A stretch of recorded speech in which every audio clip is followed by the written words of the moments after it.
अभी 16 दिसंबर को आपका पेपर हुआ था ईएमआरएस पीजीटी का। तो ईएमआरएस पीजीटी का जो मेरा सब्जेक्ट है ज्योग्राफी 16 दिसंबर 2023। तो मैंने सोचा कि इसके बारे में पहले अच्छे से ढंग से पढूं, उसके बाद ही किसी कट ऑफ की वीडियो को लेकर के आऊं। क्योंकि देखो, कट ऑफ को ऐसे ही बता देना कि 95 जाएगी, 98 जाएगी, 107 जाएगी, 90 जाएगी, 85 जाएगी, ये व्यवस्था ठीक नहीं है। एक बार ढंग से चीज़ों को पढ़ लिया जाए तो आपके लिए ज़्यादा बढ़िया है। तो आपको इस बात के लिए बिल्कुल भी टेंशन नहीं लेना है कि जो मैं आंकड़ा बता रहा हूँ लगभग लगभग उसके आगे पीछे 1-2 नंबर का ही अंतर आएगा और ज़्यादा अंतर नहीं आएगा। क्यों इस बात को कह रहा हूँ मैं? क्योंकि यहाँ पर आप देखेंगे तो पहले तो मैंने आपका इसका पूरा पेपर ढंग से देखा है, जिसमें सामान्य जागरूकता से लेकर के मतलब आपका जो जीके जीएस वाला पोर्शन है, पूरा का पूरा सिलेबस आप देख रहे हैं। मैंने इसको बाकायदा इसका प्रिंट आउट वगैरह निकाल के, मतलब मैंने इसको बढ़िया इसके प्रिंट आउट वगैरह निकाल के और इसको बढ़िया से पहले तो इसको पढ़ा। क्योंकि मेरा सब्जेक्ट है ज्योग्राफी, तो पहले मैंने पढ़ा।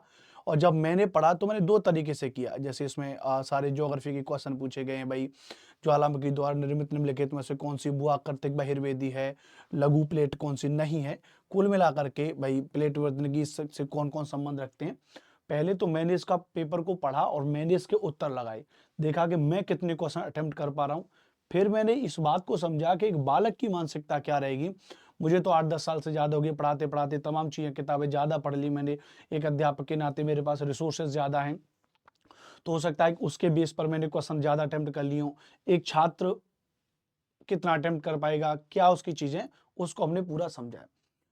तो यहाँ पर सबसे पहले जो हमने देखा है कि ये हमारा पीजीटी 2023 16 दिसंबर एग्जाम कट ऑफ डिस्कशन को लेके अगर हम यहाँ पे डिस्कस करेंगे, सबसे पहले तो आप एक-एक चीज समझेंगे। ये बात आप जानते हैं कि 4062 आपकी वैकेंसी निकली थी पीजीटी की ईएमआरएस में, जिसमें टीचिंग के 2266 पोस्ट थे और जिसमें हमारा जो सब्जेक्ट है ज्योग्राफी 154 पोस्ट थे, जिसमें यूआर के लिए 64, ईडब्ल्यूएस के लिए 15, ओबीसी के लिए 41, एससी के लिए 23 और एसटी के लिए 11 और कुछ एक आध सीट और थी।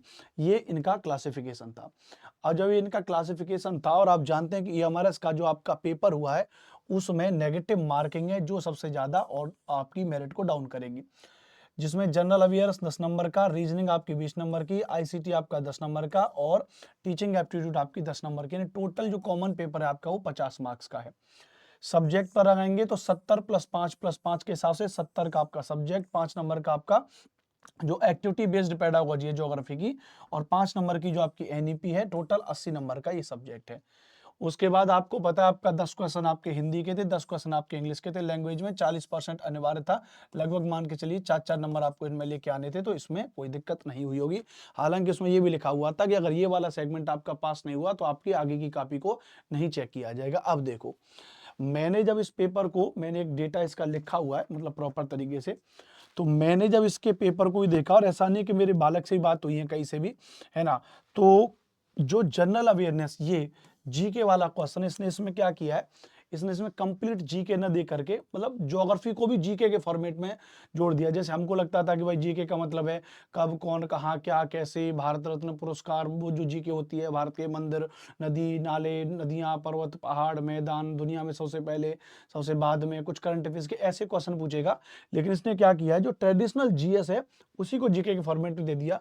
बहुत से ऐसे विद्यार्थी हैं, मैं थोड़ा कलर चेंज करके यहाँ पे लिखूं, बहुत से ऐसे विद्यार्थी हैं जो यहाँ पर जो है 6 और 7 नंबर पे आके अटक गए हैं। मैंने खुद इसका पेपर देखा था, बी ऑनेस्टली इसमें 2 क्वेश्चन ऐसे थे जिनके उत्तर मुझे भी नहीं पता थे। तो इसमें कोई दो राय नहीं है, नहीं कि मतलब अरे साहब आप मास्टर हैं आपको क्यों नहीं पता, मास्टर को ये थोड़ी ना, कंप्यूटर थोड़ी ना। तो मैंने उसी हिसाब से, और मैंने ये बात आपको ईमानदारी से क्यों बता रहा हूँ, ताकि आपके जहन में ये बात बैठ जाए कि हाँ सर कट ऑफ इतनी रहेगी। रीजनिंग के लगभग इसमें देखे थे बड़े आराम से 15-16 क्वेश्चन तो मैंने अटेम्प्ट मार दिए थे बड़े आराम से। 10-12 क्वेश्चन तो ऐसे थे मैंने यही कर दिए, 2-4 नंबर 15 से 16 के बीच मान के चलिए। कंप्यूटर में लगभग यहाँ पे वही 5 से 7 का स्कोर रहा। टीचिंग एप्टीट्यूड में लगभग वही 5 और 6, इतना ही रहा। 5 और 5 10 और 5 और 5 10 15 25 और 5 30 31। मतलब कॉमन पेपर में अगर मैं बात करूं गिरी से गिरी स्थिति में, यहाँ पर 30 नंबर इधर ले लें, 32 नंबर इधर ले लें, इधर 28 नंबर भी ले सकते हैं। 28 30 32 के आसपास का स्कोर यहाँ पर एक ऑन एंड एवरेज बच्चों का रहा। हालांकि कुछ बच्चे तो ऐसे भी यहाँ तक पहुंचे हैं जिन्होंने मुझे 25 नंबर तक भी बताए हैं, तो वो एक थोड़ा सा एक्सपेरिमेंट केस में आपको देखना होगा। क्योंकि 154 पोस्ट हैं और 154 पोस्ट में पूरे ऑल इंडिया से विद्यार्थियों ने अप्लाई किया है, तो इस चीज को हमको समझना है।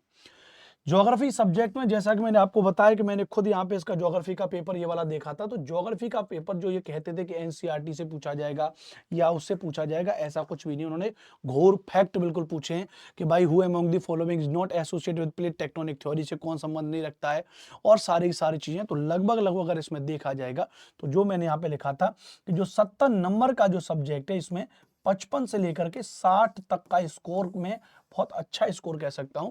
अगर कोई इसमें ये कह रहा है, कोई मास्टर भी अगर कह रहा है कि 65 नंबर 68 नंबर तक, तो वो बिल्कुल गलत है। उनको इसका आइडिया ही नहीं है, क्योंकि पेपर को मैंने खुद से पढ़ा है। 6-7 क्वेश्चन ऐसे थे जो मेरी भी समझ से वाकई बाहर थे, बहुत फैक्ट थे। तो लगभग वही 90% ही लोग पेपर हल कर पाते हैं। 55-60 क्वेश्चन थे, इस 70 में 55-60 क्वेश्चन थे, याद रखना। क्योंकि मैं बहुत ईमानदारी से बात करता हूं। मैं आपसे कहूंगा नहीं नहीं यार मैंने तो 70 में से 70 सवाल उड़ा दिए, मैं तो मास्टर हूं। नहीं, ऐसा नहीं है, मास्टर तो कंप्यूटर थोड़ी ना होता है। तो 55 से 60 नंबर का स्कोर यहाँ ये रहा। ये तो क्योंकि सीटेट बीएड करके इतने सारे पेपर आपने दे रखे हैं, तो यहाँ ये जो एनईपी और एक्टिविटी बेस्ड पेडागोजी है, इसमें बड़े आराम से 7 और 8 नंबर भी बहुत सारे बच्चे ले आए, बहुत से तो 9-10 नंबर भी मार दिए, क्योंकि नेशनल एजुकेशन पॉलिसी आपने कई बार पढ़ी है। तो यहाँ पर अगर मैं बात कर लूँ 55-60 भी मान के चलो, बीच में अगर 58 भी मान के चलो, तो आप मान के चलो टोटल 80 में, अगर मैं टोटल 80 में बात करूं तो 65 नंबर और 68 नंबर और इधर 62 नंबर मुझे बहुत हाईएस्ट नंबर लग रहे हैं। अगर कोई ये कह रहा है कि 70 नंबर 72 नंबर लेके आ रहा हूं, तो ऐसा बिल्कुल है ही नहीं।